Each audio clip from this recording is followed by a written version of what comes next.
তিনি এই পৃথিবীর প্রথম মানুষ এবং প্রথম নবী।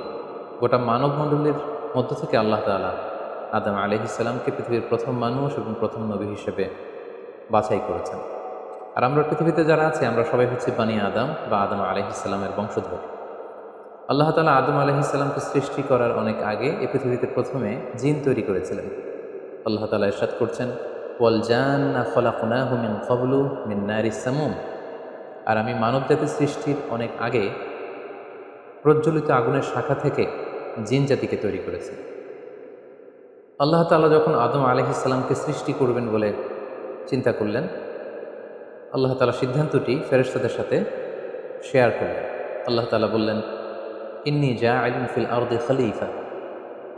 ওহে ফেরেশতারা, আমি পৃথিবীতে আমার রিপ্রেজেন্টেটিভ, আমার প্রতিনিধি হিসেবে মানুষ তৈরি করতে যাচ্ছি। যেহেতু জিন জাতিরা পৃথিবীতে আদম আলাইহিস সালামের আগেই অনেক রক্তপাত করেছিল, বিশৃঙ্খলা সৃষ্টি করেছিল, সেই অভিজ্ঞতার আলোকে সেই ডিসকাশনে আল্লাহ তাআলার সাথে ফেরেশতাদের ডিসকাশনে ফেরেশতারা তাদের মতামত পেশ করলেন। তারা বললেন তাদের অভিজ্ঞতার আলোকে, ক্বালু আতাজআলু ফিহা মান ইউফসিদু ফিহা ওয়া ইয়াসফিকুদ দিমা। অর্থাৎ, হে আল্লাহ, আপনি কি এমন কোনো জাতি তৈরি করবেন যারা পৃথিবীতে ফাসাদ সৃষ্টি করবে, ক্যাওস করবে, রক্তপাত করবে? নাহনু নুসাব্বিহু বিহামদিকা ওয়া নুকদ্দিসু লাক। আমরা তো আপনার তাসবিহ পড়ি, আপনার প্রশংসা করি, আমরাই তো ভালো, কেন আপনি আবার মানুষ বানাতে যাবেন? আল্লাহ তাআলা বললেন, ইন্নী আ'লামু মা লা তা'লামুন। যে হে ফেরেশতারা, আমি এমন কিছু জানি যেটা তোমরা জানো না। আল্লাহ তাআলার এই সিদ্ধান্তের কথা যখন তিনি ফেরেশতাদেরকে জানিয়ে দিলেন যে আমি মানুষ বানাতে যাচ্ছি, অতঃপর আল্লাহ তাআলা তার সিদ্ধান্ত অনুযায়ী তিনি মানুষ তৈরি করলেন। আদম আলাইহিস সালাম হচ্ছে পৃথিবীর সর্বপ্রথম মানব। তিনি আদম আলাইহিস সালামকে মাটি থেকে তৈরি করেছেন। এই ভূপৃষ্ঠের যত জায়গায় যত ধরনের মাটি আছে, সব মাটিগুলোকে সেখান থেকে কিছু কিছু অংশ নিয়ে আল্লাহ তাআলা আদম আলাইহিস সালামকে তৈরি করলেন। আল্লাহ তাআলা ইরশাদ করছেন, ইন্নী খালিকুম বাশারাম মিন তিন। নিশ্চয় আমি মানব জাতিকে মাটি থেকে তৈরি করেছি। এজন্য বলা হয়ে থাকে মাটির মানুষ, বা আদম হচ্ছে মাটির তৈরি। বেসিকলি আমরা সবাই আমাদের মা এবং বাবা থেকে তৈরি হয়েছি, তাদের স্পার্ম থেকে, ওভাম থেকে। যেহেতু মানুষের এই বীর্য বা স্পার্মটি আমাদের খাবার দাবারের একটা শক্তিরস বা নির্যাস, এবং আমাদের খাবার দাবার ফলমূল এগুলো আসে বেসিকলি মাটি থেকে, সেই দিকে ইঙ্গিত করে আমাদেরকে বলা হয় যে আমরাও হচ্ছি মাটির তৈরি। আদম আলাইহিস সালামকে আল্লাহ তাআলা সরাসরি মাটি থেকে তৈরি করলেন, এবং এই সৃষ্টি প্রক্রিয়ার 3টি ধাপ ছিল। প্রথমত আল্লাহ তাআলা মাটিগুলোকে এঁটেল মাটিতে রূপ দিলেন, যেটাকে কোরআন বলেছে তিনুন লাজিব। তারপর সেই এঁটেল মাটিতে আল্লাহ তাআলা বৃষ্টি বর্ষণ করলেন, ফলে সেটা হয়ে গেল হামাইন মাসনুন, মানে কাদামাটি।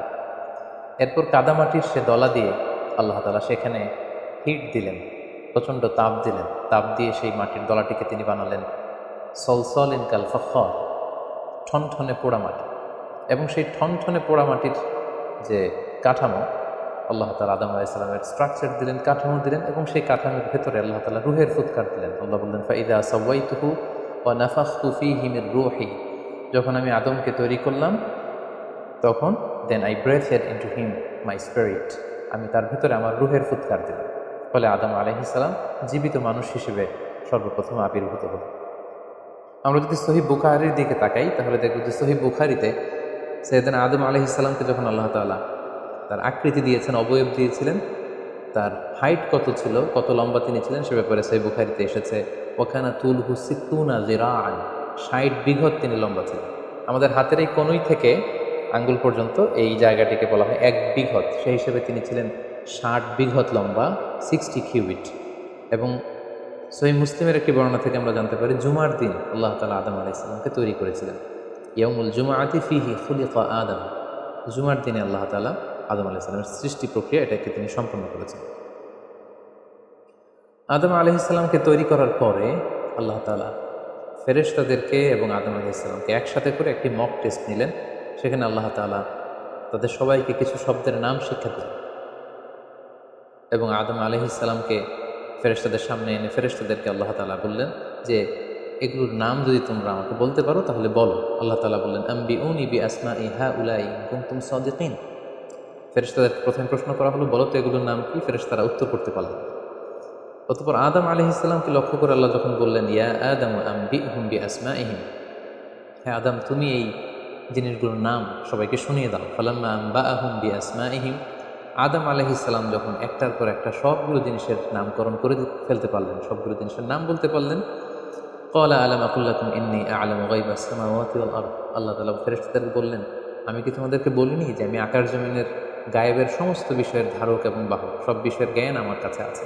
সো আদমকে আমি এমন কিছু স্পেশাল ফিচার দিয়ে তৈরি করেছি যেগুলো অ্যাঞ্জেলদের মধ্যে ল্যাকিংস ছিল, ফলে ফেরেশতারা সেগুলো জানার পরেও সেগুলোর নাম আল্লাহ তাআলাকে রিপিট করে বলে শোনাতে পারেন, কিন্তু আদম আলাইহিসসালাম সবগুলো জিনিসের নাম একটার পর একটা তিনি বলে ফেলতে পারলেন।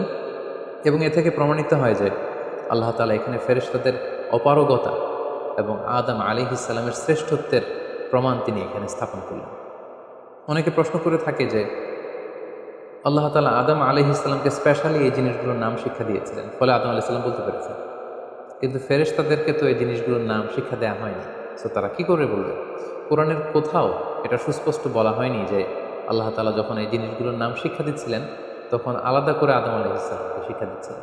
বরং এমনও হতে পারে যে শেখানোর প্রক্রিয়াটি যখন চলছিল তখন ফেরেশতা এবং আদম তারা সকলেই উপস্থিত ছিল, কিন্তু আদম আলাইহিসসালামকে আল্লাহ তাআলা এমন কিছু মানবিক বৈশিষ্ট্য স্পেশাল ফিচার দিয়ে তৈরি করেছেন যার ফলে তিনি এগুলোর উত্তর করতে পেরেছিলেন। কিন্তু ফেরেশতাদের মধ্যে ওই বিষয়গুলো না থাকার কারণে ফেরেশতারা সেগুলোর উত্তর করতে পারেনি। ফেরেশতাদের সামনে আদম আলাইহিসসালামের শ্রেষ্ঠত্বের প্রমাণ হওয়ার পরে আল্লাহ তাআলা সকল ফেরেশতাদেরকে আদেশ করলেন যে তোমরা আদম আলাইহিসসালামকে একটা সম্মানসূচক সেজদা দাও, যেটাকে অনারারি প্রস্ট্রেশন বলে। আল্লাহ তাআলা বললেন উসজুদু লি আদম ফাসাজাদু ইল্লা ইবলিস আবা ওয়াস্তাকবারা ওয়া কানা মিনাল কাফিরিন। আল্লাহ তাআলা আদেশ দেওয়ার সাথে সাথেই সকল ফেরেশতারা সেজদা দিল। আসলে এই সেজদাটা কেমন ছিল আমরা জানি না। আমরা সাধারণত রুকু করলে we just go down our head just little bit, আমরা আমাদের মাথা একটু নিচু করি। আমরা যখন সেজদা দিই আমরা আমাদের কপাল মাটিতে ছুঁয়ে দিই, এটা হচ্ছে আমাদের সেজদা। কিন্তু ফেরেশতাদের সেজদা আসলে আদতে কেমন ছিল আমরা জানি না। এজন্য ফেরেশতাদের কোনো বিষয়, জিনদের কোনো বিষয়, এটা যদি আমরা আমাদের মতো করে কল্পনা করি এটা ভুল হবে। বরং যেভাবে সেজদা দেওয়ার দরকার ছিল ফেরেশতারা ঠিক সেভাবেই আদম আলাইহিসসালামকে সেজদা দিয়েছেন। কিন্তু এই সেজদাটি এবাদতের সেজদা নয়, কারণ এবাদত হিসেবে সেজদা দেওয়া যাবে শুধুমাত্র কেবলমাত্র আল্লাহ তাআলাকে। এই সেজদাটি ছিল সম্মানসূচক সেজদা, অনারারি প্রস্ট্রেশন। ফাসাজাদু ইল্লা ইবলিস, আল্লাহ তাআলা আদেশ দেওয়ার সাথে সাথে সকল ফেরেশতারা সেজদা দিল, ইবলিস ছাড়া। আবা ওয়াস্তাকবারা ওয়া কানা মিনাল কাফিরিন, সে সেজদা দিতে অস্বীকৃতি জানালো, ফলে সে কাফেরদের অন্তর্ভুক্ত হয়ে গেল। এখন প্রশ্ন হচ্ছে হু ইজ দিস ইবলিস? ইবলিস কে? এতক্ষণ পর্যন্ত আমরা আল্লাহ তাআলার সাথে ফেরেশতাদের ডিসকাশন, শেয়ারিং শুনেছি। আদম আলাইহিসসালামকে হঠাৎ করে সৃষ্টি করলেন, কিন্তু নাও এ নিউ ক্যারেক্টার অ্যাপিয়ার্ড, নতুন একটি ক্যারেক্টার চলে এসেছে, সেটা হচ্ছে ইবলিস। ইবলিস হচ্ছে এক মহাজ্ঞানী সত্তা, যে হচ্ছে কানা মিনাল জিন। কোরআন আমাদেরকে কনফার্ম করেছে কানা মিনাল জিন্নি ফাফাসাকা আন আমরি রাব্বি। ইবলিস বা শয়তান বেসিকলি জিন জাতির অন্তর্গত। আমরা আমাদের আদম আলাইহিস সালামের আলোচনার শুরুতেই বলেছি যে আল্লাহ তাআলা মানব সৃষ্টির আগে এই পৃথিবীতে জিন তৈরি করেছিলেন। ইবলিস হচ্ছে সেই জিনের অন্তর্গত। সে এবাদতে এত বেশি পরিশ্রমী ছিল, সে বেশি বেশি আবাদত করতে করতে আল্লাহ তাআলার প্রিয় সত্তায়, প্রিয় ভাজনে পরিণত হয়েছে। ফলে আল্লাহ তাআলা তার স্ট্যাটাসকে অনেক হাই করে দিয়েছেন এবং ফেরেশতাদের সাথে থাকবার সুযোগ করে দিয়েছিলেন। তাকে আল্লাহ তাআলা এতটাই সম্মান দিয়েছিলেন, সে চাইলেই আল্লাহ তাআলার সাথে সরাসরি কথা বলতে পারত। কিন্তু আল্লাহ তাআলা যখন আদম আলাইহিস সালামকে সেজদা দেওয়ার আদেশ করলেন, সবাই সেজদা দিল, ইবলিস ছাড়া। আল্লাহ তাআলা এ পর্যায়ে ইবলিসকে জিজ্ঞেস করলেন, মা মানাআকা আল্লা তাসজুদা ইয আমারতুক, হে ইবলিস, কিসে তোমাকে বাধা দিল সেজদা দিতে? কেন তুমি সেজদা দিলে না? সবাই যেখানে সেজদা দিল তুমি কেন সেজদা দিলে না? ইবলিস তখন উত্তরে বলল, আনা খায়রুম মিনহু খলাকতানি মিন নার ওয়া খলাকতাহু মিন তিন। আমি আদমের চাইতে শ্রেষ্ঠ। সে আল্লাহর সাথে আর্গুমেন্ট দিতে শুরু করলো, লজিক দিতে শুরু করলো। সে যদি অন্তত এতটুকু বলতো যে আল্লাহ আপনি কেন আমাকে সেজদা দিতে বলছেন, আমি এটার সিগনিফিকেন্স, এটার কারণ জানতে চাই, অথবা আল্লাহ আমি ভুল করে ফেলেছি, আপনি আমাকে ক্ষমা করুন, এর কোনোটাই না করে সে আল্লাহর সাথে আর্গুমেন্ট দিতে লাগলো। আর্গুমেন্টেটিভ একটা অ্যাটিটিউড তার মধ্যে গ্রো করলো। সে বলল, খলাকতানি মিন নার ওয়া খলাকতাহু মিন তিন। আপনি আমাকে সৃষ্টি করেছেন আগুন থেকে, আদমকে সৃষ্টি করেছেন মাটি থেকে। আগুন হচ্ছে ঊর্ধ্বমুখী, আগুনের লেলিহান শিখা দাউ দাউ করে উপরের দিকে উঠতে থাকে, আর মাটির চাকা ঢিলা, ছেড়ে দিলে নিচে পড়ে যায়। সো ঊর্ধ্বমুখী কোনো জিনিস তো নিম্নমুখী কোনো জিনিসের কাছে নত হতে পারে না, আমি কেন সেজদা দেব? সে যখন আল্লাহ তাআলার কাছে এইভাবে যুক্তিতর্ক স্থাপন করলো, আল্লাহ তাআলা তার র্যাঙ্কিংকে নষ্ট করে দিলেন। আল্লাহ বললেন যে তুমি বিতাড়িত, অভিশপ্ত, লাঞ্ছিত এবং ধিকৃত। আল্লাহ তাআলা তার যে হাই র্যাঙ্ক এবং স্ট্যাটাস, সেই পদমর্যাদা, তাকে পদমর্যাদাচ্যুত করা হলো। ফলে সে তার আগের অবস্থানে আর থাকলো না। সে আল্লাহ তাআলাকে এবার বলতে আরম্ভ করলো, ক্বাল আনজিরনি ইলা ইয়াউমি ইউবআসুন, হে আল্লাহ, এত বছর আমি ইবাদত করার পরে আপনার প্রিয় ভাজন হলাম, কিন্তু শুধু আদমকে সম্মানসূচক সেজদা প্রদর্শন না করার কারণে আপনি আমার স্ট্যাটাসকে নামিয়ে দিলেন, আপনি আমাকে ধিক্কৃত, অভিশপ্ত বলে ঘোষণা করলেন। তাহলে আমি আপনার কাছে একটা জিনিস চাই, সেটা হচ্ছে আনজিরনি ইলা ইয়াউমি ইউবআসুন, আপনি আমাকে কিয়ামত পর্যন্ত হায়াত দিন, যাতে আমি কিয়ামত পর্যন্ত বেঁচে থাকতে পারি। এবং সে শুধু আল্লাহর সাথে আর্গুমেন্ট দিয়েই ক্ষান্ত হয়নি, সে এ পর্যায়ে আল্লাহ তাআলাকে চ্যালেঞ্জ ছুড়ে দিল। বেসিকলি যদিও ইবলিস এত ইবাদত করে আল্লাহ তাআলার প্রিয় হয়েছিল, ফেরেশতাদের পর্যায়ে চলে গিয়েছিল, আল্লাহ তাআলা তার সাথে ডিরেক্টলি কথা বলতো, কিন্তু ইবলিসের ভেতরে একটা সুপ্ত অহমিকা বোধ ছিল। আল্লাহ তাআলা চেয়েছেন এই ইনসিডেন্টের মধ্য দিয়ে সেই সুপ্ত অহমিকা বোধটা প্রকাশ করে দিতে। ইবলিস ভাবতো যে কেউ আমাকে ছাড়িয়ে যেতে পারবে না, আমি সবার চাইতে শ্রেষ্ঠ। সে বলেছিল আনা খায়রুম মিনহু, আমি তার চেয়ে শ্রেষ্ঠ। তার ভেতরে যে সুপ্ত অহমিকা বোধ, এই যে অ্যারোগ্যান্স, এই যে ইগোইস্টিক সমস্যা, আল্লাহ তাআলা চেয়েছেন এই ঘটনার অবতারণা ঘটিয়ে ইবলিসের ভেতরকার এই অহমিকা বোধকে প্রকাশ করে দিতে, এবং সেটাই ঘটেছে। এবার সে আল্লাহ তাআলাকে চ্যালেঞ্জ দিয়ে বলল যে আল্লাহ, আপনি আমাকে কিয়ামত পর্যন্ত হায়াত দিন, লা আকউদান্না লাহুম সিরাতাকাল মুস্তাকিম, আপনার এই আদম সন্তান, বনি আদমের যারা পৃথিবীতে আসবে, তারা কি করে জান্নাতে যায় সেটা আমি দেখে নেব। আমি সিরাতুল মুস্তাকিমের সামনে বসে থাকবো, যাতে করে তারা সরল সঠিক পথ পেতে না পারে, তারা যাতে সত্যের পথে থাকতে না পারে। আমি তাদেরকে সুম্মা লাআতিয়ান্নাহুম মিন বাইনি আইদিহিম ওয়া মিন খলফিহিম ওয়া আন আইমানিহিম ওয়া আন শামাইলিহিম, সামনে থেকে, পেছন থেকে, ডান দিক দিয়ে, বাঁ দিক দিয়ে, সব দিক দিয়ে আমি তাদেরকে কুমন্ত্রণা দিব, ধোকা দিব, টেম্পটেশন দিব, হুইসপারিং করব। ওয়ালা তাজিদু আকসারাহুম শাকিরিন, আপনি তাদেরকে শুকরগুজার কৃতজ্ঞ বান্দাদের অন্তর্ভুক্ত পাবেন না। আল্লাহ তাআলা বললেন, লামান তাবিআকা মিনহুম লাআমলাআন্না জাহান্নামা মিনকুম আজমাইন, তুমি আমাকে চ্যালেঞ্জ দিচ্ছ, ঠিক আছে, আমিও তোমার চ্যালেঞ্জ নিলাম, চ্যালেঞ্জ অ্যাকসেপ্টেড। তোমাকে এবং তোমাকে যারা ফলো করবে, ফলোয়ারদেরকে, তাদের সবাইকে দিয়ে আমি জাহান্নামকে পরিপূর্ণ করব। আল্লাহ তাআলা ইবলিসকে কিয়ামত পর্যন্ত হায়াত দিলেন, তার চ্যালেঞ্জ গ্রহণ করলেন, এবং ইবলিসও তার মিশন এবং ভিশন ফিক্স করে নিল যে আদমের কারণে আজকে আমি এতটা ধিক্কৃত, অভিশপ্ত, লাঞ্ছিত, সে আদমকে এবং সে আদমের সন্তানদেরকে, বনি আদমকে আমি জাহান্নামে ঢুকানোর আগ পর্যন্ত ক্ষান্ত হব না। এবং আল্লাহ রাসূল সাল্লাল্লাহু আলাইহি ওয়াসাল্লাম বললেন যে ইন্না শাইতানা ইয়াজরি মিনাল ইনসানি মাজরাদ দাম, মানুষের রক্ত প্রবাহের সাথে ইবলিস মিশে যেতে পারে, সেখানে যেয়ে সে কুমন্ত্রণা দিতে পারে। সেই ঘটনার পর থেকে আল্লাহ তাআলার সৃষ্টির, দুইটি শক্তিশালী সৃষ্টির মধ্যে তৈরি হয়ে গেল চিরশত্রুতা, চিরবিদ্বেষ, চিরদ্বন্দ্ব, শয়তান আর বনি আদম। আদম আলাইহিস সালামকে যখন সেজদা করতে বলা হলো, সবাই সেজদা করলো, কিন্তু ইবলিস সেজদা করলো না। এই ঘটনার পর আদম আলাইহিস সালাম কেমন যেন একটু একাকিত্ব এবং অস্থিরতা ফিল করতে লাগলেন, লোনলিনেস, কারণ তার কোনো সাথী নেই, সঙ্গী নেই, প্রতিবেশী নেই, বন্ধু নেই, বান্ধব নেই, কেউ নেই। মানুষ হিসেবে তিনি কেবল একা, বড়ই একা। তার এই অস্থিরতা, তার এই একাকিত্ব, তার এই লোনলিনেসকে আল্লাহ তাআলা বুঝতে পেরে তার একজন সঙ্গিনী তৈরি করলেন। তিনি হচ্ছেন হাওয়া আলাইহিস সালাম, এই পৃথিবীর প্রথম মানবী। এবং আল্লাহ তাআলা বললেন, ওয়াজআলা মিনহা যাওজাহা লিয়াসকুনা ইলাইহা, আল্লাহ তাআলা তার থেকেই তার একজন সাথী, তার সঙ্গিনী তৈরি করলেন, যার সান্নিধ্যে যে স্থির হতে পারে, সে প্রশান্তি পেতে পারে।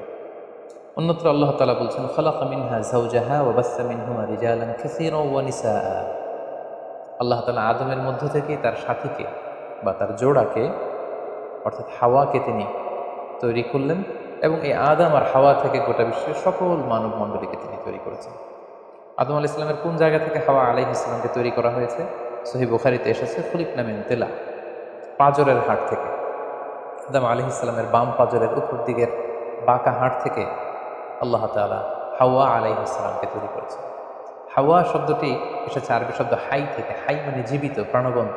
যেহেতু জীবন্ত আদম থেকে ওনাকে সৃষ্টি করা হয়েছে, তাই তাকে হাওয়া বলা হয়। অথবা আদম আলাইহিস সালাম হাওয়া আলাইহিস সালামের সঙ্গ পেলেই তিনি উজ্জীবিত হয়ে ওঠেন, প্রাণোচ্ছল হয়ে ওঠেন, এজন্য ওনাকে হাওয়া বলা হয়। তাহলে পৃথিবীর প্রথম মানবী হাওয়া আলাইহিসসালামকে আল্লাহ তাআলা আদম আলাইহিসসালামের নিঃসঙ্গতা, একাকিত্ব এবং লোনলিনেস যে ফিলিংটা, এটা দূর করার জন্য তার একজন সঙ্গী তিনি ঠিক করে দিলেন। আদম এবং হাওয়া, ইংরেজিতে বলা হয় অ্যাডাম অ্যান্ড ইভ। এবং আল্লাহ তাআলা তাদের দুজনকে জান্নাতে থাকবার পারমিশন দিলেন। আল্লাহ তাআলা বললেন, ওয়াকুলনা ইয়া আদম উসকুন আনতা ওয়া যাওজুকাল জান্নাহ। আদম, তুমি আর তোমার স্ত্রী বা তোমার সঙ্গিনী দুজনে মিলে জান্নাতে থাকো। তবে এক্ষেত্রে কিছু ডুজ অ্যান্ড ডোন্টস আছে, কিছু ওয়ার্নিং আছে, কিছু প্রিকশন আছে। সেটা হচ্ছে ওয়াকুলা মিনহা রাগাদান হাইসু শি'তুমা। এই বাগানে, এই জান্নাতের যেখান থেকে মনে যায় তৃপ্তি সহকারে তোমরা উভয়ে খাও, কিন্তু ওয়ালা তাকরাবা হাযিহি শাজারাতা ফাতাকুনা মিনাল যালিমিন। জান্নাতের যেখান থেকে মনে যায় তোমরা খেতে পারো, পান করতে পারো, ঘুরে বেড়াতে পারো, আনন্দ উৎসব করতে পারো, কিন্তু ওয়ালা তাকরাবা হাযিহি শাজারা, এই গাছের ফল খাবে না। Be aware of this tree, এই গাছের কাছেও যাবে না। যদি যাও, যদি খাও, তাহলে ফাতাকুনা মিনাল যালিমিন, তোমরা জালিমদের অন্তর্ভুক্ত হয়ে যাবে। তাহলে আল্লাহ তাআলা আদম এবং হাওয়াকে জান্নাতে থাকার সুযোগ দিলেন। সেখানে কি করা যাবে, কি করা যাবে না সেটা বাচ্চা দিলেন, ডুজ অ্যান্ড ডোন্টস দিলেন এবং ওয়ার্নিং দিয়ে দিলেন। কিন্তু তারপর যেটা ঘটলো সেটা হচ্ছে, আমরা জানি যে ইবলিস কিন্তু তার মিশন এবং ভিশনকে ফিক্স করে নিয়েছে যে সে আদমকে গুমরা করেই ছাড়বে, ধোঁকা দিয়েই ছাড়বে। এবং সে অনুপাতে সে সামহাও জান্নাতে ঢুকে আদম এবং হাওয়া আলাইহিসসালামকে হুইসপারিং করে, টেম্পটেশন দিয়ে, কুমন্ত্রণা দিয়ে তাদেরকে বিভ্রান্ত করে ফেলল। কোরআন বলছে, ফাওয়াসওয়াসা লাহুমা শাইতান লিইউবদিয়া লাহুমা মা উরিয়া আনহুমা মিন সাওআতিহিমা। শয়তান তাদের দুজনকে টেম্পটেশন দিয়ে, কুমন্ত্রণা দিয়ে ধোঁকার মধ্যে ফেলে দিল। শয়তান এসে বলল, আমাকে আল্লাহ সৃষ্টি করেছেন অনেক আগে। তোমাদেরকে সৃষ্টি করার আগে আল্লাহ তাআলা আমাদেরকে জানিয়েছিলেন যে তোমাকে এবং হাওয়াকে আল্লাহ তাআলা এই জান্নাতে রাখতে চান না, তোমাদের দুজনকে আল্লাহ পৃথিবীতে পাঠিয়ে দিতে চান। কারণ এখানে তারাই থাকতে পারবে যারা ফেরেশতা, তোমরা ফেরেশতা নও। আর এখানে পার্মানেন্টলি থাকার জন্য, রেসিডেন্সিয়াল পারমিটের জন্য একটা জিনিস লাগে, সেটা হচ্ছে ওই গাছের ফল খেতে হয়। যারা ওই গাছের ফল খেয়ে ফেলবে তারা এখানকার চিরকালীন বাসিন্দা হয়ে যাবে, তারা কখনো পৃথিবীতে যাওয়া লাগবে না। সো এই জন্য আল্লাহ তাআলা তোমাদেরকে ফল খেতে নিষেধ করেছেন ওই গাছে। তোমরা যদি ওই গাছের ফল খেয়ে ফেলো তাহলে তোমরা এখানকার চিরস্থায়ী অধিবাসী হয়ে যাবে। কোনোভাবেই আল্লাহ তাআলা তোমাদেরকে এখান থেকে তাড়াতে পারবেন না। কিন্তু আল্লাহ তাআলা চাইছেন তোমাদেরকে এখান থেকে তাড়িয়ে পৃথিবীতে পাঠিয়ে দেবেন। আমি তোমাদেরকে কসম করে বলছি, আমি তোমাদের ওয়েল উইশার, শুভাকাঙ্ক্ষী। শয়তান বলল যে, ওয়াকাসামাহুমা ইন্নী লাকুমা মিনান নাসিহিন, নিশ্চয়ই আমি তোমাদের জন্য শুভাকাঙ্ক্ষী, তোমরা আমার কথা শোনো। যদি এখানে আরামে দিনাতিপাত করতে চাও তাহলে তোমরা এই ফল খাও, ফলে তোমাদেরকে আর কোথাও যাওয়া লাগবে না। আদম আলাইহিসসালাম, আল্লাহ তাআলা সে দেয়ার ডুজ অ্যান্ড ডোন্টস, সে ওয়ার্নিংয়ের কথা ভুলে তিনি এবং তার স্ত্রী ওই নিষিদ্ধ ফল থেকে খাওয়া শুরু করলেন। এবং খাওয়ার সাথে সাথেই ফালাম্মা যাকা শাজারাতা বাদাত লাহুমা সাওআতুহুমা ওয়া তাফিকা ইয়াখসিফানি আলাইহিমা মিন ওয়ারাকিল জান্নাহ। ওই নিষিদ্ধ গাছের ফল খাওয়ার সাথে সাথেই আদম আলাইহিসসালাম এবং হাওয়া আলাইহিসসালামের গায়ে যে জান্নাতি পোশাক ছিল, অটোমেটিক্যালি সেই পোশাক খুলে পড়তে আরম্ভ করল। ওনারা উলঙ্গ হয়ে যেতে লাগলেন।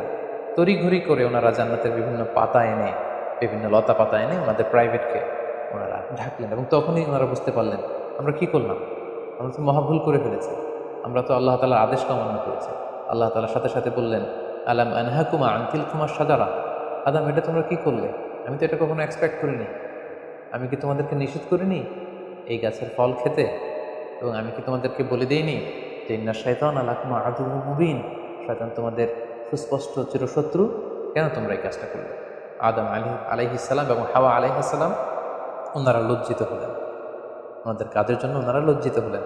আল্লাহ তাআলা বলছেন, ওয়ালাকাদ আহিদনা ইলা আদামা মিন ক্বাবলু ফানাসিয়া ওয়া লাম নাজিদ লাহু আজমা। আমি আদমকে ওসিয়ত করেছিলাম যে এই কাজটা তুমি করো না, কিন্তু আদম আলাইহিস সালাম ভুলে গিয়েছেন। আল্লাহ তাআলার আদেশ পালনে আল্লাহ বলছেন, আমি আদমকে দৃঢ় প্রত্যয়ী পাইনি। ফলে আদম আলাইহিসসালাম এবং হাওয়া আলাইহিসসালাম ওনারা নিজেদের ভুল বুঝতে পারলেন এবং অনুতপ্ত হলেন, লজ্জিত হলেন, আল্লাহ তাআলার কাছে ক্ষমা চাইতে লাগলেন। আল্লাহ তাআলা তাদেরকে ক্ষমার কিছু বাক্য শিখিয়ে দিলেন। ফাতালাক্কা আদামু মির রাব্বিহি কালিমাত, কিছু বাক্য শিখিয়ে দিলেন। সে বাক্যগুলো কি ছিল? সেগুলো ছিল, রব্বানা যালামনা আনফুসানা ওয়া ইল্লাম তাগফির লানা ওয়া তারহামনা লানাকুনান্না মিনাল খাসিরিন। হে আল্লাহ, আমরা জুলুম করে ফেলেছি আমাদের নাফসের উপর, আমরা ভুল করেছি। আপনি যদি আমাদেরকে ক্ষমা না করেন, যদি রহম না করেন, আমরা তো ক্ষতিগ্রস্তদের অন্তর্ভুক্ত হয়ে যাব। আদম আলাইহিসসালাম এবং হাওয়া আলাইহিসসালাম উভয়ে অনুতপ্ত হলেন, লজ্জিত হলেন এবং চোখের পানি ছেড়ে এই দোয়াটি পড়ে পড়ে আল্লাহ তাআলার কাছে ক্ষমা চাইলেন এবং আল্লাহ তাআলা তাদের উভয়কে ক্ষমা করে দিলেন। এবার আল্লাহ তাআলা তাদের দুজনকে বললেন, যেহেতু তোমরা আমার আদেশকে মান্য করতে পারোনি, সেজন্য তোমাদেরকে পৃথিবীতে চলে যেতে হবে। ইহবিতু বা'দুকুম লিবা'দিন আদু, তোমাদেরকে পৃথিবীতে নামিয়ে দেয়া হলো। ওয়ালাকুম ফিল আরদি মুস্তাকাররু ওয়া মাতাউন ইলা হিন, এই পৃথিবী হবে তোমাদের আবাসস্থল। এই পৃথিবীতে অনেক জীবন উপকরণ তোমাদের জন্য থাকবে। ফিহা তাহিয়াউন ওয়া ফিহা তামুতুন ওয়া মিনহা তুখরাজুন, you live there, you die there, and you will be resurrected from there. তোমরা পৃথিবীতে বসবাস করবে, পৃথিবীতেই তোমাদের মৃত্যু হবে, এবং এই পৃথিবীর কবর থেকেই, মাটি থেকেই তোমাদেরকে আবার আমি পুনরুত্থান করবো। And this is my decision. Adam আলাইহিসসালাম এবং হাওয়া আলাইহিসসালাম, পৃথিবীর প্রথম মানব এবং মানবীকে জান্নাত থেকে আল্লাহ তাআলা পৃথিবীতে নামিয়ে দিলেন। এবং আল্লাহ বললেন যে তোমাদেরকে নামিয়ে দিয়ে আমি ক্ষান্ত হচ্ছি না। ফাইম্মা ইয়াতিয়ান্নাকুম মিন্নি হুদান, আমার গাইডেন্স তোমাদের কাছে আসবে। ফামান তাবিআ হুদায়া ফালা ইয়াদিল্লু ওয়ালা ইয়াশকা, আমার দেয়া পথ নির্দেশিকা এবং গাইডেন্স যারা মেনে চলবে তারা কখনো পথভ্রান্ত হবে না, তারা কখনো গুমরা হবে না। অতঃপর আল্লাহ তাআলা তাদের দুজনকে পৃথিবীতে নামিয়ে দিলেন। আদম এবং হাওয়া কোথায় নামিয়ে দিলেন এ ব্যাপারে ঐতিহাসিকদের মধ্যে মতভেদ পাওয়া যায়। কিছু কিছু ঐতিহাসিকগণ বলেন যে আদম আলাইহিসসালামকে মক্কা এবং তায়েফের মাঝখানে দাহনা নামক একটা জায়গা আল্লাহ নামিয়ে দিয়েছেন।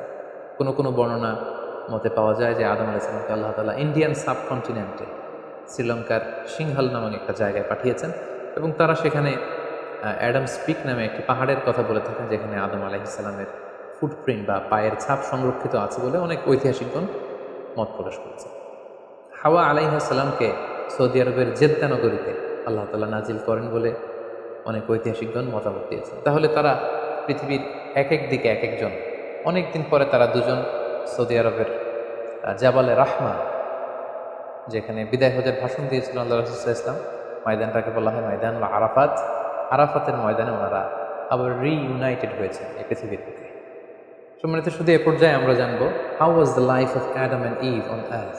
এই পৃথিবীতে আদম আলাইহিসসালাম এবং হাওয়া আলাইহিসসালামের একেবারে পৃথিবীর শুরুর দিকের জীবন পরিক্রমাটা কেমন ছিল। হাউ ওয়াজ দেয়ার লাইফ, কীভাবে তারা তাদের জীবন অতিবাহিত করেছে। আমরা জানি যে তাদের দুজনের মাধ্যমেই হিউম্যান হিস্ট্রি শুরু হয়েছিল, মানব ইতিহাস। তাদের জীবন পরিক্রমাটা কিছুটা ভিন্ন, আমাদের চাইতে ভিন্ন, যেহেতু তারাই পৃথিবীর প্রথম মানব এবং মানবী। তাদের কোনো প্রতিবেশী নেই, তাদের কোনো বন্ধুবান্ধব নেই, পৃথিবীতে আর কোনো মানুষ তাদের আশেপাশে ছিল না, শুধু তারাই। তো সেক্ষেত্রে এক আল্লাহ তাআলার ইবাদত ছাড়া তাদের মৌলিক যে কাজটা ছিল সেটা ছিল পপুলেশন, কাল্টিভেশন অ্যান্ড কনস্ট্রাকশন। কী করে জনসংখ্যা বৃদ্ধি করা যায় পৃথিবীতে, কী করে সন্তান লালন পালন করা যায়, কী করে চাষাবাদ করা যায়, কী করে ফার্মিং করা যায়, এবং কী করে মানব সভ্যতার বিনির্মাণ করা যায়, এটাই ছিল পৃথিবীর প্রথম মানব এবং এই মানবীর প্রধানতম দায়িত্ব। যেহেতু ওনারা যদি নতুন প্রজন্ম তৈরি না করেন, ওনারা যদি চাষাবাদ না করেন, ওনারা যদি সভ্যতা বিনির্মাণ না করেন, তাহলে পৃথিবীতে মানব সভ্যতা টিকে থাকবে না।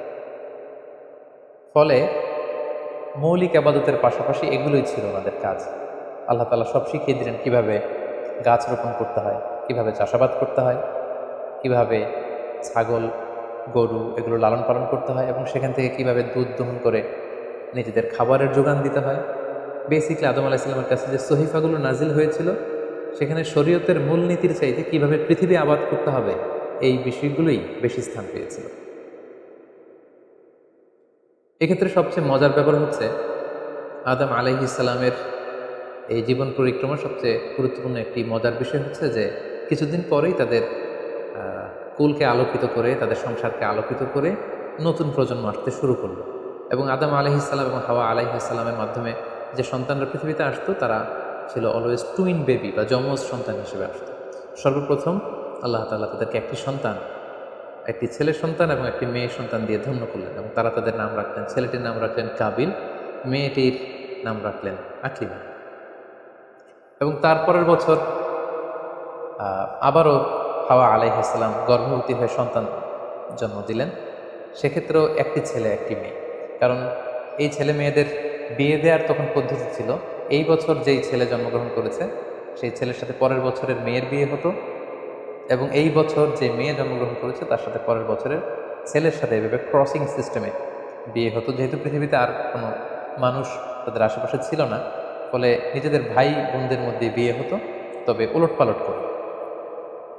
তো এর ফলে বাই ডিফল্ট আদম আলাইহিস সালামের ছেলে কাবিলের ভাগ্যে এসে জুটল তার পরের টার্নের যে বোন জন্মগ্রহণ করেছে হাবিলের সাথে, তার নাম ছিল লাবুদা। লাবুদার সাথে কাবিলের বিয়ে হবে এবং হাবিলের সাথে ইকলিমার বিয়ে হবে, এটাই ফিক্স করা হলো। কিন্তু এখানে একটি সমস্যা দেখা দিল, সেটি হচ্ছে ইকলিমা ছিল খুবই সুন্দরী, she was a very beautiful lady. ফলে কাবিল এটা মেনে নিতে পারে, সে প্রশ্ন উত্থাপন করলো যে কেন আমি লাবুদাকে বিয়ে করব। লাবুদা হচ্ছে কিছুটা শ্যামলা প্রকৃতির, আমি তাকে বিয়ে করবো না, বরং আমার সাথে আমার যে বোন জন্মগ্রহণ করেছে সে ইকলিমাকে আমি বিয়ে করবো। আদম আলাইহিস সালাম বললেন, না, এটা আল্লাহর দেয়া আদেশ, তোমার সাথে তোমার যে যমজ বোন জন্মগ্রহণ করেছে তাকে তুমি বিয়ে করতে পারবে না, বরং তোমার পরে হাবিল এবং লাবুদা যে জন্মগ্রহণ করেছে সে লাবুদা হবে তোমার স্ত্রী, এবং তোমার সাথে তোমার যে বোন আকলিমা জন্মগ্রহণ করেছে সে আকলিমা হবে হাবিলের স্ত্রী। কিন্তু কাবিল এটা সহজে মেনে নিতে পারেনি, ফলে সে এখানে প্রশ্ন উত্থাপন করলো এবং সে বলল যে আমি আকলিমাকে বিয়ে করতে চাই। দেখা দিল এক মহা সমস্যা। তখন আল্লাহ তাআলা আদম আলাইহিস সালামকে জানিয়ে দিলেন, ঠিক আছে, হাবিল এবং কাবিলকে কোরবানি করতে বলো, যার কোরবানি কবুল হবে সেই আকলিমাকে পাবে।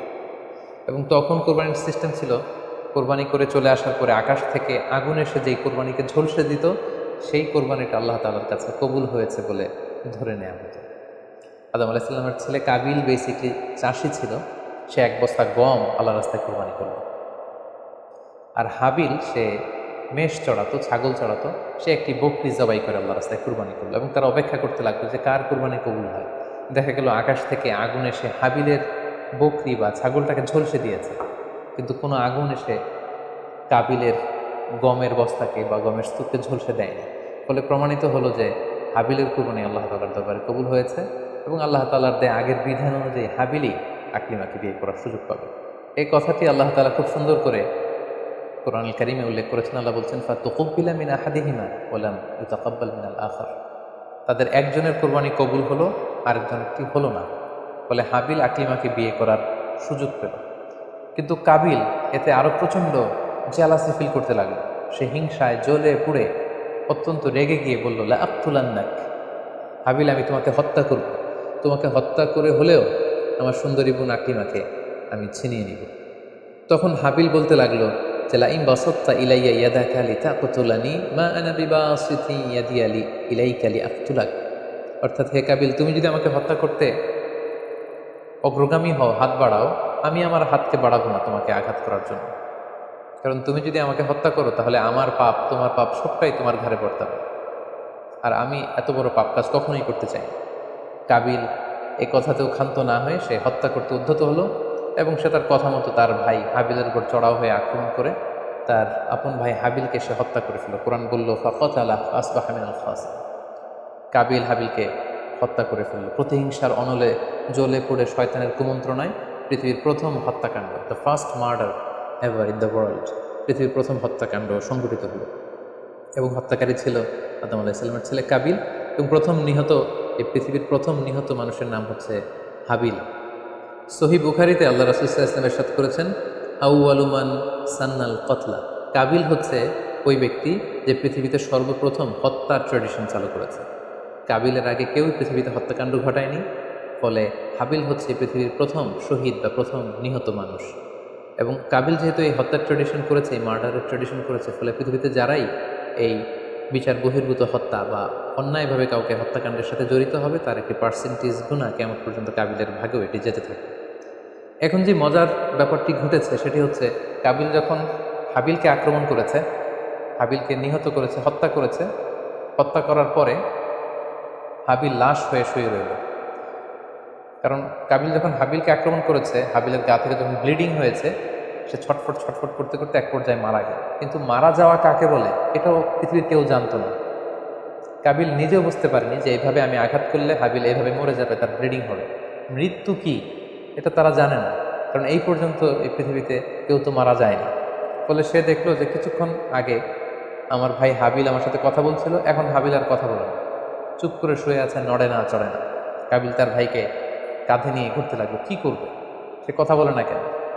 কারণ এটা যে মৃত্যু, দিস ইজ দ্য ডেথ, এটা তাদের জানা ছিল না। এবং তার ভাইয়ের লাশকে সে কী করবে সে নিজে বুঝতে পারছিল না। তখন হাবিলকে শিক্ষা দেওয়ার জন্য আল্লাহ তাআলা একটি কাককে পাঠালেন। فبعث الله غرابا يبحث في الأرض ليريه كيف يواري سوءة أخيه। দুটি কাক এসে একটি কাক আর একটি কাককে হত্যা করলো এবং হত্যাকারী কাকটি তার ঠোঁট দিয়ে তার পা দিয়ে মাটি খুঁড়ে গর্ত করে সেই গর্তের ভেতরে মৃত কাকটিকে ফেলে আবার মাটি দিয়ে ঢেকে ফেলল।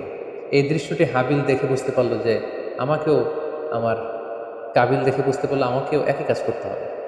কাবিল তখন মাটি খুঁড়ে তার ভাই হাবিলকে মাটি চাপা দিয়ে পৃথিবীর প্রথম ফিউনারাল বা রিফাইংয়ের যে সিস্টেম, কবর দেওয়ার যে প্রক্রিয়া, এটা তিনি সারলেন। আদম আলাইহিস সালাম তখন চলে গিয়েছিলেন মক্কায় কাবা নির্মাণের কাজে বা হজের কাজে। সেখান থেকে ফিরে এসে এই ঘটনা শুনে তিনি অত্যন্ত দুঃখ পেলেন।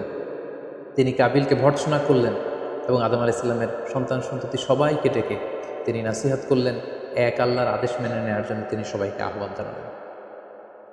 হাবিলের পরবর্তীতে আল্লাহ তাআলা এওয়াদান আন হাবিলের পরিবর্তে তিনি শীস আলাইহিস সালামকে আদম আলাইহিস সালামের ছেলে হিসেবে পৃথিবীতে দান করলেন। হাওয়া আলাইহিস সালামের কোল জুড়ে পৃথিবীতে আসলো শীস এবং তার সাথে তার টুইন বোন হাজুরা পৃথিবীতে আসলো। এবং আদম আলাইহিস সালামের পরে শীস আলাইহিস সালামকে আল্লাহ তাআলা নবী হিসেবে সিলেক্ট করলেন। এবং সহিহ ইবনে হিব্বানের একটি বর্ণনা এসেছে, যদি বর্ণনাটি দুর্বল, যে শীস আলাইহিস সালামের কাছে আল্লাহ তাআলা 50টি সহিফা নাজিল করেছিলেন। দেখতে দেখতে আদম আলাইহিস সালাম তার জীবনের 1000 বছর পূর্ণ করলেন। তিনি বয়োবৃদ্ধ হয়ে আসলেন এবং তার এই নবুয়তির দায়িত্ব আল্লাহ তাআলা শীস আলাইহিস সালামের কাঁধে দেওয়ার পরে আদম আলাইহিস সালামের পৃথিবী থেকে বিদায় নিলেন। কোথায় তাকে কবর দেওয়া হয়েছে? ঐতিহাসিকদের মধ্যে একাধিক মত পাওয়া যায়। কোনো কোনো বর্ণনা মতে ওনাকে মক্কাতে কবরস্থ করা হয়েছে, কোনো কোনো ঐতিহাসিক বর্ণনা মতে ওনাকে বাইতুল মাকদাসে কবরস্থ করা হয়েছে। আর ঠিক এভাবেই পৃথিবীর প্রথম মানব এবং প্রথম নবী আদম আলাইহিস সালাম এই পৃথিবী থেকে বিদায় নিয়ে পরপারে পাড়ি জমালেন। সম্মানিত শুধু আদম আলাইহিস সালামের এই জীবনী থেকে আমাদের জন্য কি শিক্ষা? কেন আল্লাহ তাআলা কালামুল্লাহ মাজিদে কোরআন কারিমে নবীদের ঘটনাগুলো বর্ণনা করেছেন? কেন আদম আলাইহিস সালামের ঘটনা আমাদেরকে শুনিয়েছেন? নিশ্চয়ই এর পেছনে কারণ রয়েছে। সেটি হচ্ছে আমরা যাতে করে এই জীবনী থেকে আমাদের প্রাত্যহিক জীবনের জন্য শিক্ষা, লেসন, এগুলো যাতে গ্রহণ করতে পারি। আদম আলাইহিস সালামের এই বর্ণাঢ্য জীবনী থেকে, সংগ্রামী জীবনী থেকে আমরা কি শিখতে পারি, কি কি লেসন আমাদের জন্য রয়েছে, এ পর্যায়ে আদম আলাইহিস সালামের জীবনী থেকে শিক্ষাগুলো আমরা আলোচনা করব। আদম আলাইহিস সালামের জীবনী থেকে প্রথম যে শিক্ষাটা আমরা পাই সেটা হচ্ছে সৃষ্টির জন্য অহংকার করা বা অ্যারোগ্যান্স এটা শোভা পায় না। অহংকার করা এটা হচ্ছে স্রষ্টার বৈশিষ্ট্য। কোনো সৃষ্টি কখনো অহংকার করতে পারে না। আল্লাহ তাআলা বলেছেন হাদিসে কুদসিতে, আল কিবরিয়া উরিদা ই, অহংকার হচ্ছে আমার চাদর, এজন্য যে অহংকার করবে ওকে আমি জাহান্নামে নিক্ষেপ করব। কিন্তু শয়তানের ক্ষেত্রে আমরা এই মিস্টেকটাই দেখেছি। সে অহংকারের ফাঁদে পা দিয়ে আল্লাহ তাআলার আদেশ অমান্য করেছে এবং সে ধিক্কৃত, অভিশপ্ত একটা সত্তায় পরিণত হয়েছে। এবং সে বলেছে যে আনা খায়রুম মিনহু, আমি আদমের চাইতে শ্রেষ্ঠ। কোনো বিশ্বাসী, কোনো প্র্যাকটিসিং মুসলিম কখনো নিজেকে বড় মনে করতে পারে না। ইসলাম আমাদেরকে এটা শেখায় না। নিজেকে বড় মনে করা এটা হচ্ছে শয়তানের স্বভাব, যেটা আমরা আদম আলাইহিস সালাম এবং শয়তানের যে ঘটনা, ইনসিডেন্ট, সেখান থেকে আমরা জানতে পারলাম। নিজেকে বড় মনে করা এটা শয়তানের অ্যাটিচিউড। বিশ্বাসীরা কখনো নিজেকে বড় মনে করে না। তারা কখনো অ্যারোগ্যান্ট অ্যাটিচিউডের হতে পারে না। কারণ আল্লাহ রাসূল সাল্লাল্লাহু আলাইহি ওয়াসাল্লাম আমাদেরকে শিখিয়েছেন, আল্লাহুম্মা জাআল ফি আইনি সাগীরা ওয়া ফি আ'ইউনিন নাসি কাবীরা। হে আল্লাহ, আপনি আমার চোখে আমাকে ছোট বানান, মানুষের চোখে আপনি আমাকে বড় বানান। আপনি নিজেকে কখনো বড় বলে উপস্থাপন করতে পারবেন না। আপনি বড়, এটা আপনার মুখে বলা শোভা পায় না। বরং আপনি বড় কিনা ছোট এটা মানুষ প্রমাণ করবে, সেটা মানুষ ডিসাইড করবে। এজন্য আল্লাহ রাসূল সাল্লাল্লাহু আলাইহি ওয়াসাল্লাম বলতেন, হে আল্লাহ, আমার চোখে আপনি আমাকে ছোট বানান, মানুষের চোখে আপনি আমাকে বড় বানান। তাহলে আদম আলাইহিস সালাম এবং ইবলিসের এই ঘটনা থেকে আমরা প্রথম যে শিক্ষাটা পাই সেটা হচ্ছে আমরা যেন কখনো আমাদের অন্তরে অহমিকা বোধ লালন না করি। আমরা যেন এই ইগোইস্টিক সমস্যাতে না ভুগি। আমরা কখনো যেন অহংকারী না হই, বরং আমরা যেন বিনয়ী হতে পারি। বিনয়ী বান্দাদেরকে আল্লাহ তাআলা পছন্দ করেন। নিজেকে বড় মনে করা এটা হচ্ছে শয়তানের স্বভাব এবং সে নিজেকে বড় মনে করেই চির অভিশপ্ত হিসেবে চিহ্নিত হয়েছে। আদম আলাইহিস সালামের ঘটনা থেকে আরও একটি শিক্ষা আমরা যেটি পাই সেটি হচ্ছে শয়তানের প্রথম মিশন ছিল মানুষের দেহ থেকে পোশাক খুলে ফেলা। আই রিপিট, আমি আবারও বলছি, মানুষের দেহ থেকে পোশাক খুলে ফেলা, নগ্নতা বা অশ্লীলতা, এটা হচ্ছে শয়তানের প্রধান হাতিয়ার। আমরা এই ঘটনা থেকে জেনেছি যে আদম আলাইহিসসালাম এবং হাওয়া আলাইহিসসালাম তারা যখন ওই নিষিদ্ধ গাছ থেকে ভক্ষণ করলেন, তারা যখন নিষিদ্ধ ফলটি খেয়ে ফেললেন, সাথে সাথে জান্নাতের পোশাক তাদের দেহ থেকে খুলে পড়ে গিয়েছে। এবং কেন আদম আলাইহিসসালাম এবং হাওয়া আলাইহিসসালামকে শয়তান ওয়াসওয়াসা দিয়েছিল? সূরা আরাফ আল্লাহ বলছেন লিউরিয়া হুমা সাওআতিহিমা, যাতে করে তাদের প্রাইভেট, তাদের লজ্জাস্থান প্রকাশিত হয়ে পড়ে। তাহলে আমরা এই ঘটনা থেকে আরও যে শিক্ষাটি পাই সেটি হচ্ছে নগ্নতা এবং অশ্লীলতা হচ্ছে শয়তানের প্রধান হাতিয়ার। বর্তমানে আমরা সেটাই দেখতে পাচ্ছি যে শয়তান আমাদের পোশাককে খাটো করতে চাচ্ছে। দিনকে দিন আমাদের পোশাকের ধরন এমন হতে যাচ্ছে, বিশেষ করে আমাদের বোনদের বা নারীদের পোশাকের দিকে যদি আমরা তাকাই, এটা ছোট হতে হতে এমন একটা পর্যায়ে চলে যাচ্ছে, এর মাধ্যমে কিন্তু এই নুডিটি বা নগ্নতা এবং অশ্লীলতার ছড়াছড়ি আমাদের সমাজে খুব বেড়ে গিয়েছে। এবং এটা ছিল শয়তানের প্রধান হাতিয়ার। আমাদের আদি পিতা এবং আদি মাতাকে এই নগ্নতা এবং অশ্লীলতার মাধ্যমেই, তাদের দেহ থেকে পোশাক খোলার মাধ্যমে কিন্তু শয়তান প্রথম তার শত্রুতা প্রকাশ করতে পেরেছিল। এবং কারা আসলে আমাদের শত্রু, কে আমার শত্রু, কে আমার বন্ধু, এটা আমাদেরকে জানতে হবে।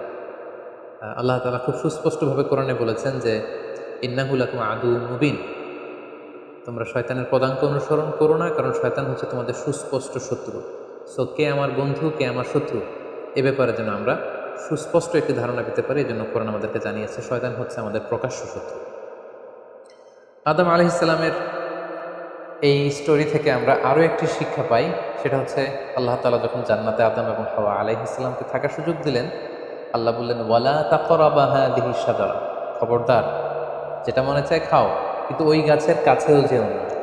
আল্লাহ তাআলা কিন্তু বলেননি ওই গাছের ফল খেও না, আল্লাহ বলেছেন কাছেও যেও না। এটা একটা কোরআনিক টার্ম, কাছেও যাওয়া যাবে। ফল খাওয়া তো দূর কি বাত, ওই গাছের ফল খাওয়া তো অনেক পরের কথা, আগে কাছে গেলেই না ফল খাওয়া না খাওয়ার প্রসঙ্গটা আসে। এজন্য আল্লাহ তাআলা সাবধান করে বলে দিয়েছিলেন কাছেও যেও না। এটা কোরআনের একটা টার্ম। অশ্লীলতার ব্যাপারে যখন আল্লাহ আমাদেরকে সাবধান করেছেন, আল্লাহ বলেছেন ওয়ালা তাকরাবুজ জিনা, অশ্লীলতার কাছেও যেও না। যেখানে আল্লাহ তাআলা আমাদেরকে শিখাচ্ছেন যে কাছেও যেও না, কিন্তু আমরা কিন্তু আমাদের দেশে কাছে আসার গল্পের নাম কিন্তু এখন শুনছি। আমরা মোস্ট রিসেন্টলি কিছু বছর আগে ক্লোজ আপ ওয়ানের কাছে আসার দুর্দান্ত সব গল্প নিয়ে তারা কিছু প্রোগ্রাম করেছিলেন। সেখানে তরুণ তরুণীদেরকে খুব বেশি কাছে আসার জন্য তারা একে অপরের কাছে আসা, লাভ স্টোরিগুলো শেয়ার করা, এগুলো তারা প্রমোট করেছে। কিন্তু তার বিপরীতে কোরআনিক পয়েন্টস অফ ভিউ যদি আমরা দেখি, সেখানে কিন্তু আমরা ভিন্ন কনসেপশন দেখতে পাই। সেখানে কোরআন আমাদেরকে বলেছে যে কাছেও যাওয়া যাবে, তোমরা কাছেও যেও। সো এই বিষয়টি যেন আমরা মনে রাখবার চেষ্টা করি। আদম আলাইহিস সালামের ঘটনা থেকে আরও একটি শিক্ষা আমরা পাই, সেটা হচ্ছে শয়তান সবসময় আমাদেরকে অস্থির বানাতে চেষ্টা করে। মানে আমার আরও লাগবে, আমার আরও চাই, আমার আরও পেতে হবে। যেমন জান্নাতে নিঃসন্দেহে আদম এবং হাওয়া আলাইহিস সালামের জন্য কোনো অভাব ছিল না, সব কিছু সেখানে ছিল। তারপরেও কেন তাদেরকে, যেটাকে নিষিদ্ধ করা হয়েছে, ওই ফল কেন খাওয়া লাগবে? শয়তান এসে সেই কাজটাই করেছে। শয়তান বোঝাতে চাচ্ছে তোমাদের আরও লাগবে, আরও। এই অফুরন্ত খাবার এবং নাজ নেয়ামত তোমাদের হবে না, বরং যেটা আল্লাহ নিষেধ করেছে ওইটাতেই যেতে হবে।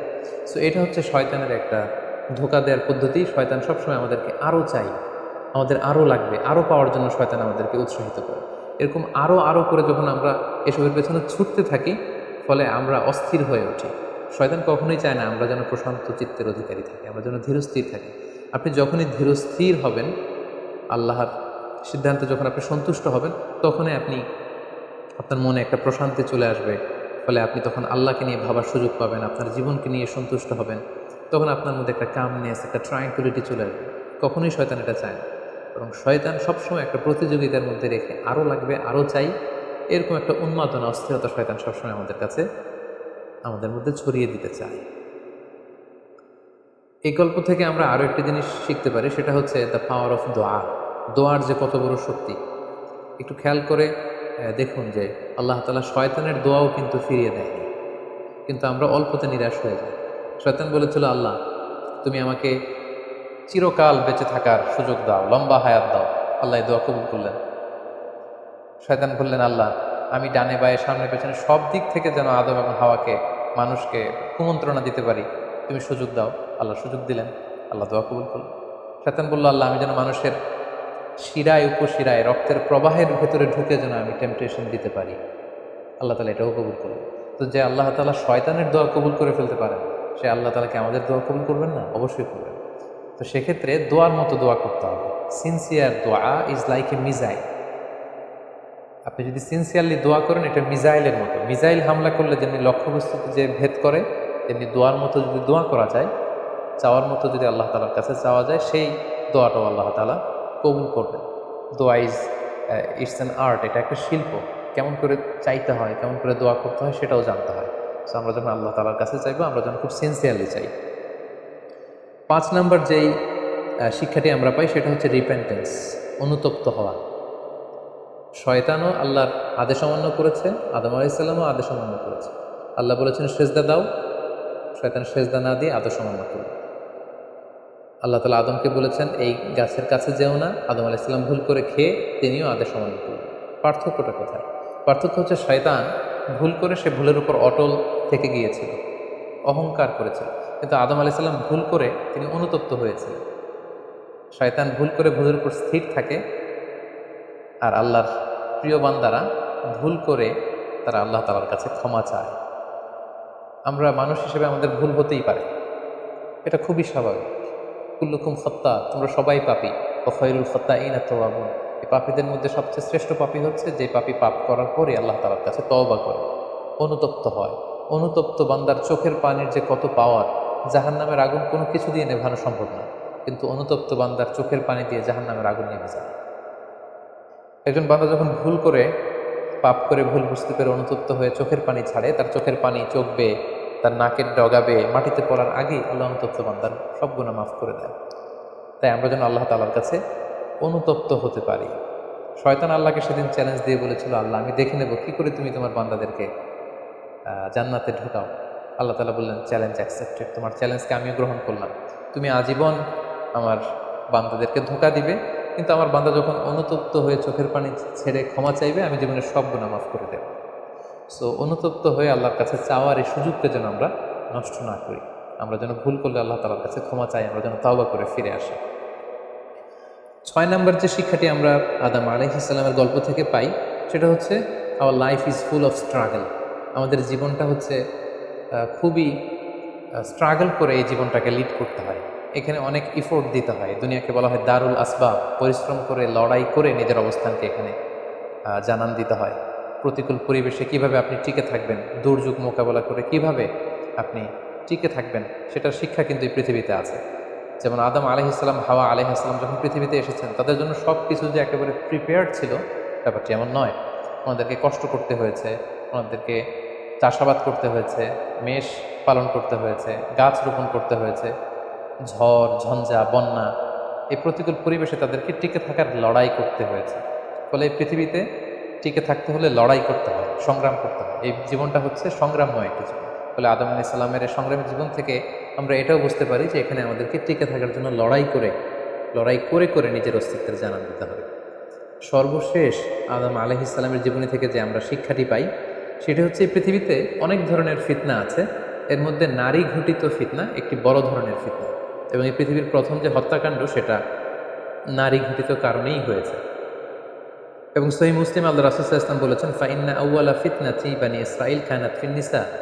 বনি ইসরাইলের প্রথম ফিতনাও নারীদের ব্যাপারেই ঘটেছে। এবং আল্লাহ রাসূল বলেছেন, আমার পরে তোমাদের জন্য নারীদের ফিতনার চাইতে বড় কোনো ফিতনা আমি রেখে যাইনি। ফলে এই নারী ঘটিত ফিতনা থেকে আমাদেরকে সাবধান থাকতে হবে। বর্তমানেও যখন আমরা পত্রপত্রিকা খুলি, প্রায় কিন্তু আমরা এই ধরনের অশ্লীলতা, নগ্নতা, ধর্ষণের মতো জঘন্য ঘটনার কথা আমরা শুনি। এতে করে আমরা বুঝতে পারছি যে নারী ঘটিত ফিতনাটা আসলেই অনেক বড় ফিতনা। এক্ষেত্রে আসলে নারীদেরকে ব্লেম